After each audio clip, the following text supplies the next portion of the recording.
My name is James P. Stark. A lot of people know me by JP, or my family knows me by PJ. Yeah, middle name Patrick or Padrack. All right, PJ, where are you from?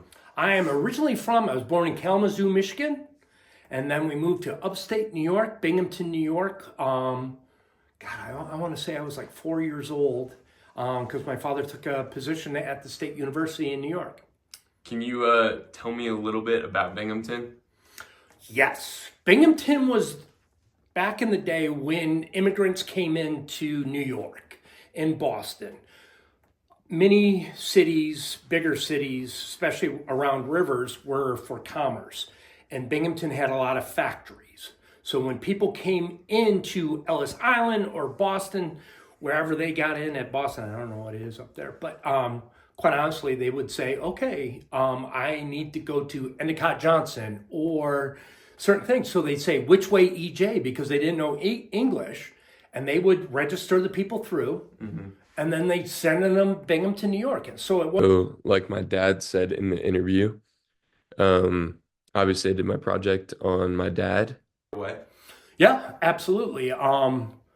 Actually, even when I was in high school, I used to work the bronze. This is bronze. The media they uses for that is bronze, and it's done with starting with wax, then making a mold, then burning the wax out, then filling basically the void areas, which is that, back with melted bronze. So it's called a foundry. So by the time I was a senior in high school, I knew more than most foundry workers. So I would work with my dad on the foundries and help the college kids and the graduate students that were doing their Masters of Arts or Doctorate of Arts and stuff like that, and help them pour the bronze. And then sometimes, some of these, you'd have adults from the community that would take classes. And it wasn't so much for the grade, they just wanted to make artwork, right? Yeah. So these people would hire me after the fact to kind of clean up the artwork so they didn't have to do the hard work. So I would grind and chisel and all that stuff and get the bronze down to a manageable state where they could grind and sand and tinker. And that's what I would do. But yeah, we would molted bronze for a couple days. It'd wear you out, but the parties afterwards were always fantastic. The look on the people's faces, because basically when you pour that, once you have the wax and you put it in there, you don't see it again, Sean. You don't until weeks later, and then you pour the bronze in there and you're trying to remember what it looked like, and then how it comes out. And sometimes they don't come out, sometimes they come out perfectly. Yeah. But to see the look on these people's faces after creating something is fun. Yeah, that's pretty. For this next story that my dad shares, I think it represents folk art and what we learned this semester. In class, we defined folk art as a product of a process of convergence between individual willed creativity and communal life. As discussed in class, one of the most powerful aspects of folk art is that it embodies the values and visions of its specific makers. So my dad explains that the best part of this experience was seeing people's reactions when their vision came to light. Whether you're friends, students, or strangers, folk art connects us to each other. Adults were signing up for student art classes just to be able to get the experience. This shows the power of art going beyond just creation of a project, but also the creation of a community. Over here to the left, this is actually one of my grandpa's sculptures that he gifted us. What was that like? Like, were there costumes? Was there great food? Yeah, it's very music. Yeah, very traditional thing. It's a lot of this falls back to ancestry. I wish I knew more about it. I did try to get as much as I could, but a lot of it goes with the ancestry and the remembrance of the olden times, and the seniors from the family play a big role in this. But it's just a festival. This used to be the harvest, right? So Yeah. Everybody was happy. All the hard work was done. Everything's in. You would have all this food and everything as you enter into, the cooler months or the winter months or the transition of the months, and they would have this huge festival. And it's just, we would be like, I was in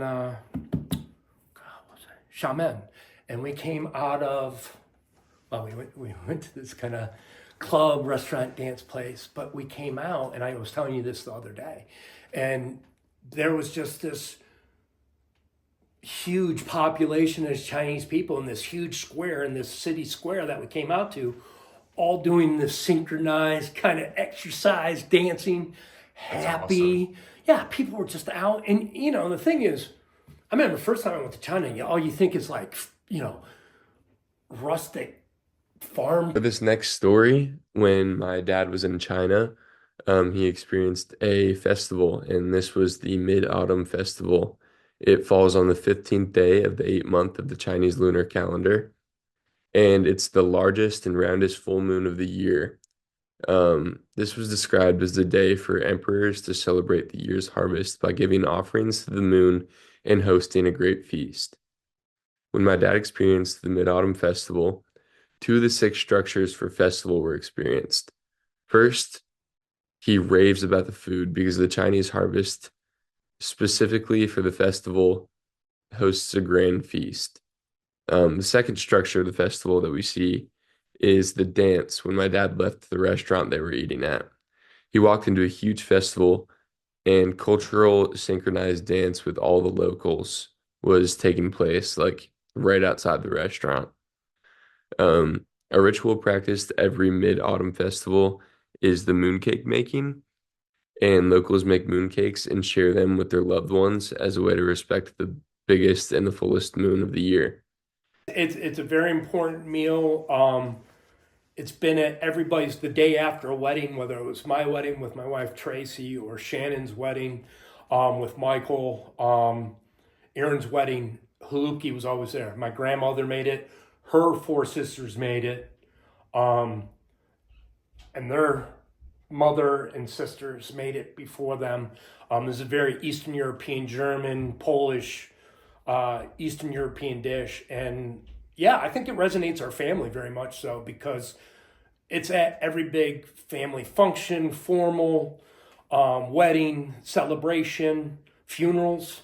And it's funny because each generation, everybody battles to be the Glumpki king or queen, right? And Uncle Frank's wife, Aunt Jo, who passed not a couple years ago, but I used to make her, she would snort, because you got to understand, Francis, Stella, Nella, and Frankie and Joe, all these guys, they live near each other. They talk about it. They make the Glumpki, and then the next generation came in. So they would try them, and they'd sit there and say there and how do you do this and what do you do with that and stuff like that. But then one year when the ladies were sitting around and my mom was there and my Uncle Frank, and they were asking, and we were talking about the Luki I had made, and I listen, ladies, it's fine. You can just tell my mother now that they're better than hers. And my Aunt Jo laughed so hard I thought she was going to wet her pants, because that's how important these stuffed cabbages are to our family. Okay, for this next family tradition and story, I think it fits foodways perfectly. So, galumpki or stuffed cabbage is a popular dish that originated in Poland. Due to the hardiness of this dish, it's believed that the meal was fed to soldiers before the 13 Years' War. The stuffed cabbage represents a family recipe. It is served in our family every day after a wedding. With every new generation of family, there starts a new battle of who can make the best stuffed cabbage. Many of my family members are Polish, so this meal represents our culture very well. Eating stuffed cabbage for as long as my dad can remember has been a family tradition. Some of his best memories are explained were around Galumpki or even just in the kitchen. Scared of Bigfoot. And my parents were always the best. They would say, oh, you want to go to Marty's house? You want to go to Johnny's house? Oh, you can walk. It was fun as long as the sun was up. So, but then when I would leave, we'd watch a movie, hang out, do whatever. And, this was my younger years, like 18. No, no, but this got me for a while. So I was scared to death of Bigfoot. My sisters would buy Bigfoot stuff. They put the $6 Million Man versus Bigfoot on the TV when they could. Anything they could find they would scare me with. And the funny thing is also in our house where we grew up, like it was this huge building, and my family would be like on this side of the house, and I'd always have the one single room like over here, and you can never like I'd be like hello, So I was scared to death of Bigfoot. Both my closest friends, I mean, it was rural, so they lived miles away. So John was the closest one. He was probably a mile and a half. And quite honestly, I would get to the end of the driveway, do the old wave, and then I'd sprint basically home. And that's when, this goes back to the story we talked about, like not making baseball and So this next story that my dad tells us, I think represents monster legends very well. A legend is a narrative believed to be true, and a monster can be defined as a being that is gross exception to the norms of some ecosystem. So Bigfoot is a prehistoric bipedal ape-like creature, and my dad would hear these monster legends from either his dad or his sisters just to overall scare him. In class, we said that these legends can be circulated through many things. And for my dad, it was through a television show called $6 Million Man versus Bigfoot. Bigfoot, being an ape-like creature, was commonly spotted in the woods. Stories, TV, and pictures were enough sway proof for my dad every time he wanted to go somewhere near the woods at night. He would never walk. He was always running with the constant fear of Bigfoot or running into Bigfoot. But Aiden was going down there to hang with Athen, and you wanted to go because you were like, I don't care that I'm littler. I don't care. I can run with these guys, blah, blah, blah. They're on bikes. They're doing everything. And Grandma said, Sean Stark, I think she might have said Sean Patrick, you get right back here. And you walk down the end of the driveway, turn back around. And Sean, you get back here. And then you walked a little bit down the side of our lawn where the runoff is. And you stood there because it was probably another 10 yards. And you turn back to look at Mom, to Grandma. And she goes, you do not do that. And you went. And that was your finger. And we heard that. So this last story represents gesture and what we learned a couple weeks ago. Gestures are key cultural forms of expressing moods, feelings, and information. Using your hands or body to communicate, which may or may not include a spoken component. So the fist hand gesture I made was a way of communicating to my grandma that I was upset and irritated with what she was trying to make me do. I did not have to say a word to my grandma for her to understand how I was feeling emotionally. The fist I make to my grandma is a version of the finger, which is one of the most universally known hand gestures, usually used in an obscene, rude way to express the male reproductive parts. And that's all. Thank you for watching.